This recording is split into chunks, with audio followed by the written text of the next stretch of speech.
একজন পুরুষ তখনই বেশি কষ্ট পায় যখন তার সবটা দিয়ে তার স্ত্রীকে ভালোবাসার পরেও সে পুরুষ তার স্ত্রীর মন পায় না, ভালোবাসা পায় না।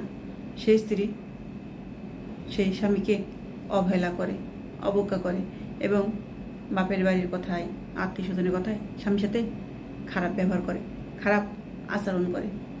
স্বামীর কোনো কথাই সে শোনে না। স্বামী যেটা নিষেধ করে সেটারও বেশি বেশি করে। সেই পুরুষের জীবনটা জাহান্নামে পরিণত হয়ে যায়। কারণ পুরুষ একটু মানসিক শান্তি, মানসিক সাপোর্ট এটুকুই আশা করে তার ঘরের স্ত্রীর কাছ থেকে। সেই স্ত্রী যদি মানুষের সামনে তার স্বামীকে ছোট করে কথা বলে, ছোট করে, অসম্মান করে, তার কথার কোনো মূল্য না দেয়, তার নিয়মে এসে চলে, স্বামীর কোনো আদেশই পালন করে না, স্বামী ভালো লাগাকে মূল্য দেয় না, সে পুরুষ বেঁচে থেকেও মৃত মানুষের মতো পড়ে থাকে। তার ভিতরে কোনো ভালো লাগা, শান্তি কোনো কিছুই কাজ করে না।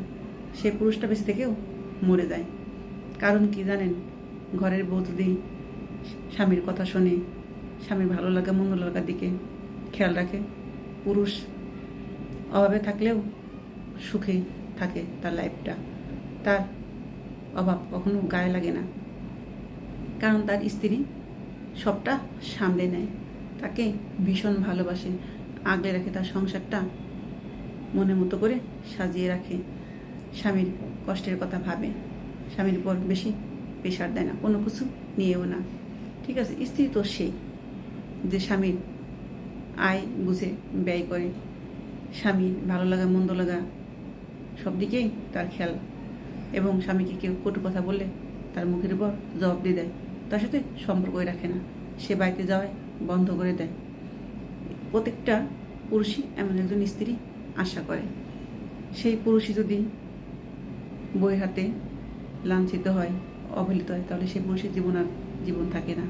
সে বেঁচে থেকেও মরা মানুষের মতো জীবনযাপন করে যায়, তার জীবন বলতে আর জীবন থাকে না। প্রত্যেকটা পুরুষই চায় সুন্দর একজন জীবন সঙ্গী, যে পায় সে তো ভাগ্যবান, আর যে না পায় সে তো হতভাগা। তার আর কিচ্ছু করার নেই। সারা জীবন এই অত্যাচার বয়ে নিয়ে তার মৃত্যুর পথে এগিয়ে যেতে হয়।